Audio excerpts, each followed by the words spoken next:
Nah, guys, kembali lagi di channel Apresitorus, di mana channel ini akan memberikan diri kamu suatu informasi baik dari pekerjaan, asmara, keuangan, ataupun kehidupan diri kamu secara general.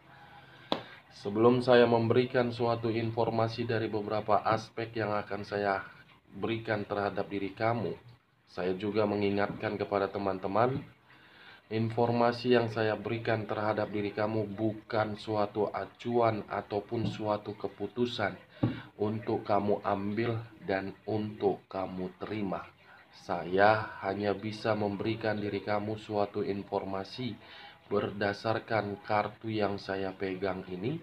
Diri kamu hanya bisa berencana terhadap kehidupan kamu, akan tetapi di balik dari informasi dan perencanaan tersebut, lagi-lagi yang menentukan adalah Sang Pencipta. Sebelum saya mengambil satu persatu kartu yang saya pegang ini secara acak, saya juga mengingatkan kepada teman-teman apabila ketemu dengan channel saya agar menekan tombol subscribe-nya dan menyalakan loncengnya supaya next video saya lebih semangat untuk memberikan suatu informasi baik terhadap kondisi energi kamu dan kondisi energi manusia tersebut. Oke Wak Geng, kali ini saya akan mengarah terhadap pihak ketiga. Apa yang sedang dia pikirkan untuk pagi hari ini dan apa yang ingin disampaikan oleh kartu yang saya pegang ini ketika diri saya mengarah terhadap pihak ketiga. Kita langsung saja. Saya akan mengambil beberapa kartu, di mana kartu yang akan saya ambil nanti bisa saja bersifat resonate, bisa saja tidak bersifat resonate. Semuanya saya serahkan terhadap pola pemikiran kamu, semuanya saya serahkan terhadap kondisi energi yang kamu miliki untuk saat ini. Kita akan sama-sama melihat, Wak Geng, apa yang ingin disampaikan oleh kartu yang saya pegang ini ketika saya mengarah terhadap pihak ketiga di pagi hari ini.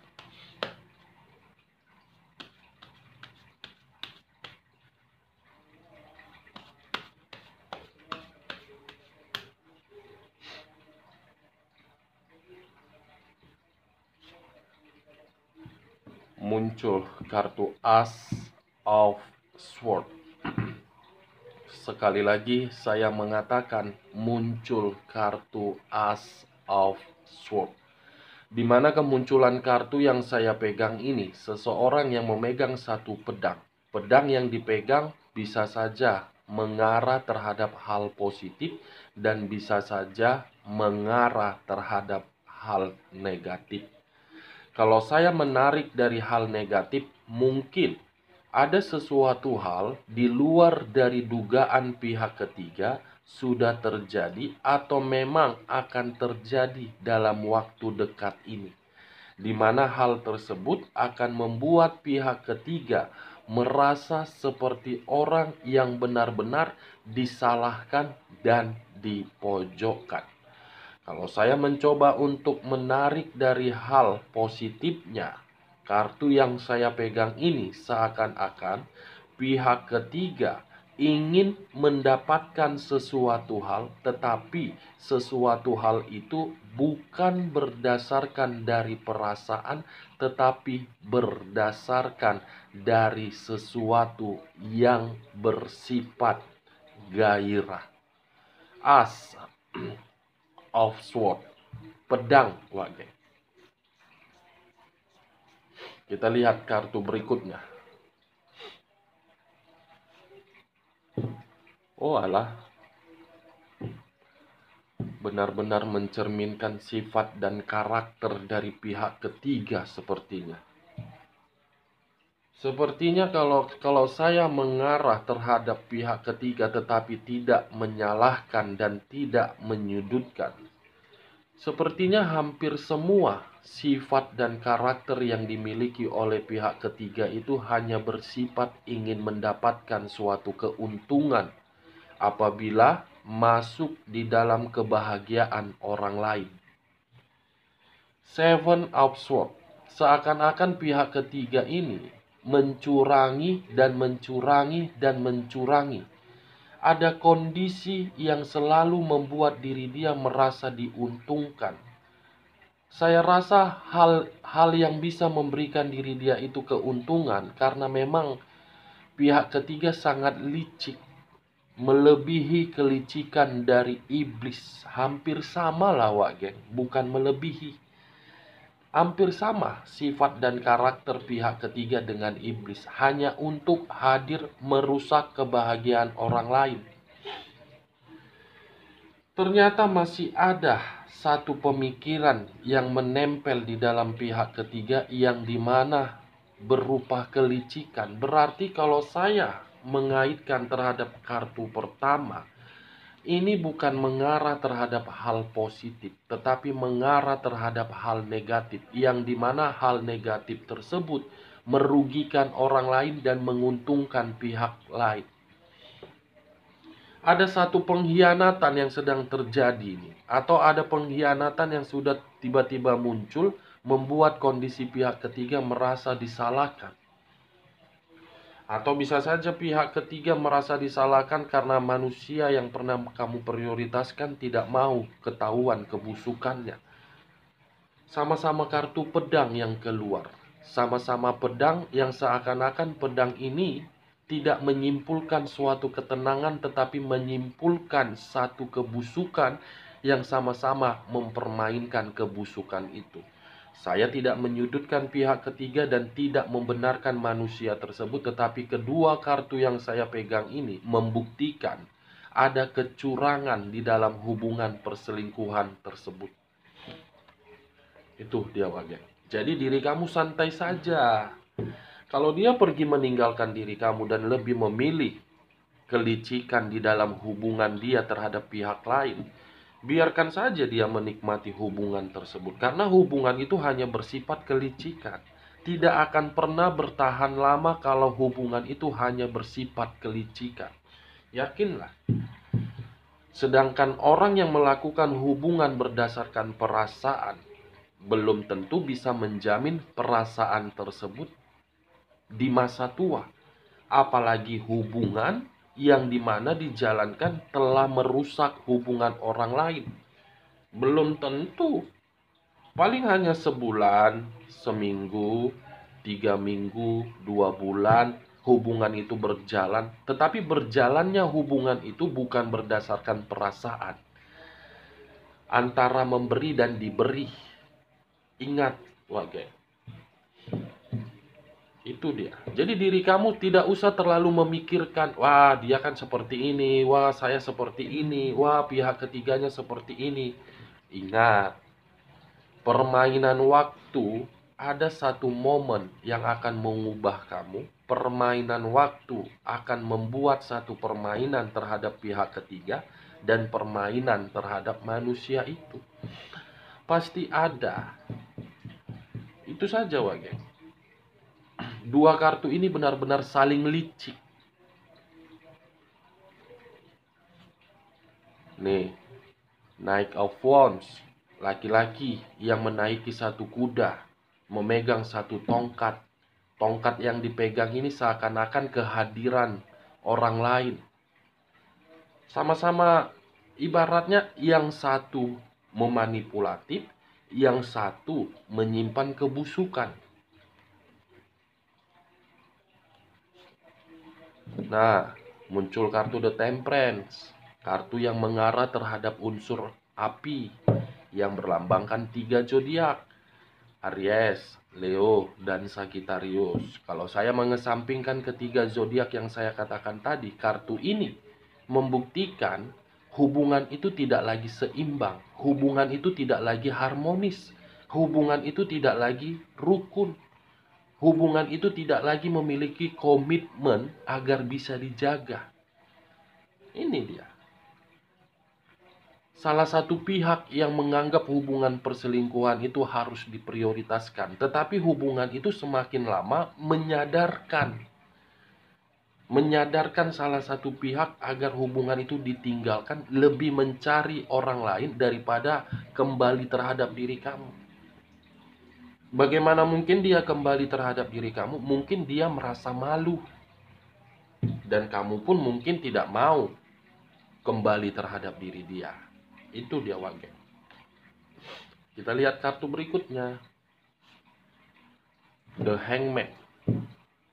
Posisi seseorang yang diikat.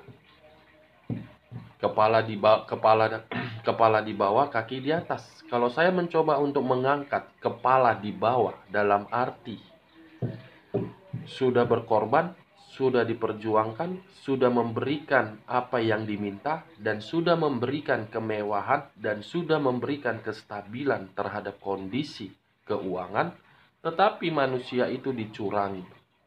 Kalau saya memutarbalikkan perkataan saya, bisa saja pihak ketiga memberikan suatu hal yang diinginkan oleh manusia tersebut, tetapi manusia itu mengkhianati pihak ketiga. Saya tidak bisa menyalahkan salah satu pihak dan tidak bisa membenarkan salah satu pihak, karena posisi energi untuk saat ini saling bertolak belakang dan tidak sinkron.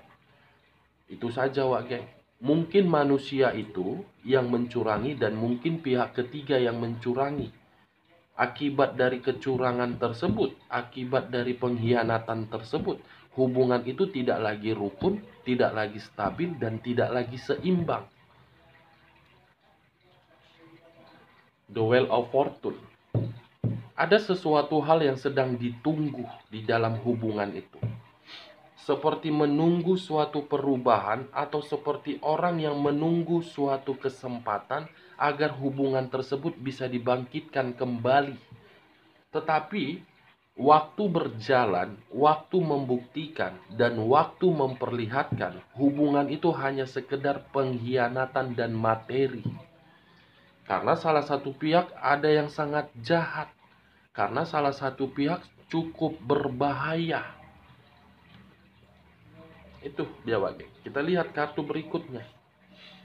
Nah, betul kan yang saya katakan? Salah satu pihak cukup berbahaya karena yang difokuskan hanya materi saja. Di luar dari materi tidak ada. Kalaupun perasaan yang difokuskan, saya rasa itu sangat mustahil. Sangat mustahil. Belum tentu yang saya dengar saat ini pihak ketiga ingin menjadi pasangan di belakang. Belum tentu. Pihak ketiga itu, hubungan perselingkuhan itu ingin diprioritaskan tetapi tidak tahu diri. Kondisi seseorang ingin diprioritaskan, padahal seseorang yang mau memprioritaskan seseorang tersebut masih memiliki pasangan. Sementara hubungan perselingkuhan itu ingin diprioritaskan menjadi nomor satu. Itu kan ibarat orang yang nggak tahu malu. Nggak tahu malu, tidak dapat diprioritaskan menjadi nomor satu, ingin diprioritaskan secara materi. Luar biasa tidak? Kamulah bisa berpikiran secara logika. Pihak ketiga ingin diprioritaskan menjadi nomor satu, tetapi masih memiliki pasangan.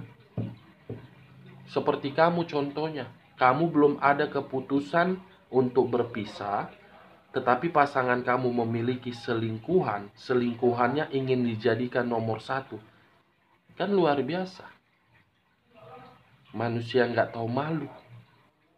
Demi pihak ketiga, mental anak, mental kamu, kebahagiaan kamu hilang akibat kemanipulatifan pihak ketiga.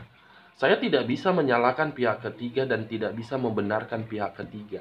Tetapi ini kembali terhadap manusia yang kamu prioritaskan. Karena pihak manusia tersebut masih menginginkan kebebasan hanya karena sentuhan. Apa sih gunanya sentuhan kulit 15 menit selesai, cerot? ujung-ujungnya merusak kebahagiaan. Hah? Apa gunanya?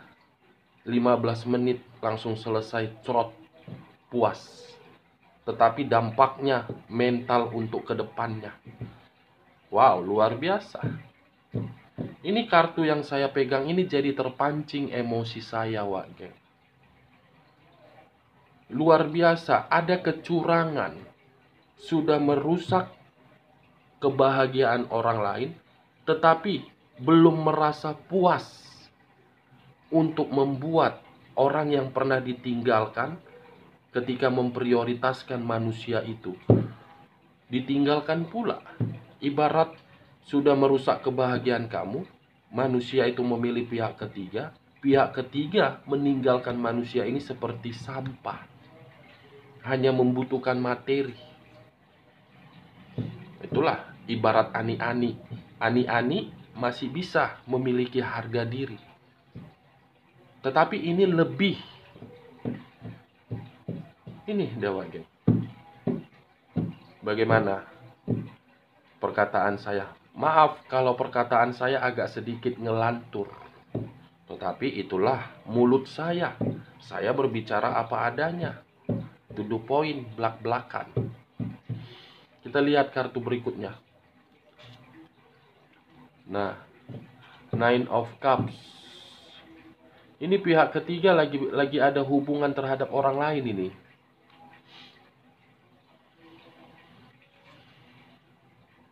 Lagi-lagi kan materi semua yang keluar, petengkles, materi. Nah, asmara baru, percintaan baru. Sudah mendapatkan materi dari manusia yang meninggalkan diri kamu, mencari asmara baru lagi, ibarat gatal, kegatalan, Wak Geng. Tidak pernah merasa puas. Selesai satu, masuk satu. Nomor antrian berikutnya. Selesai nomor antrian itu, nomor antrian berikutnya. Ya seperti itu saja. Bergilir, piala bergilir. Mungkin diri kamu tak paham lah, piala bergilir. Mau wanita, mau laki-laki, ya piala bergilir lah. Kita lihat kartu terakhir lah, Wak Geng. Nih, muncul kartu The Two of Cups. Ada satu pertemuan yang sedang direncanakan oleh pihak ketiga atau manusia itu, saya kurang mengerti. Setidaknya ada satu pertemuan di luar dari hubungan perselingkuhan tersebut, yang seakan-akan pertemuan ini berupa pengkhianatan dari hubungan perselingkuhan tersebut. Saya rasa dari beberapa kartu yang saya ambil ini, ketika saya menyinkronkan atau mengaitkan terhadap topik yang saya katakan tadi, dari hubungan perselingkuhan tersebut, salah satu pihak ingin pergi karena sudah tidak lagi mendapatkan suatu kestabilan, sudah tidak lagi mendapatkan suatu kebutuhan secara materi. Itu dia, Wak Geng. Oke, Wak Geng, hanya itu yang bisa saya berikan informasinya terhadap diri kamu ketika pagi hari ini saya mengarah terhadap pihak ketiga. Sekali lagi, kalau ada perkataan saya yang agak sedikit ngelantur, saya minta maaf karena itu adalah pembawaan spontan saya. Oke, Wak Geng, sekian dulu informasinya. Salam kartu tarot, salam zodiak.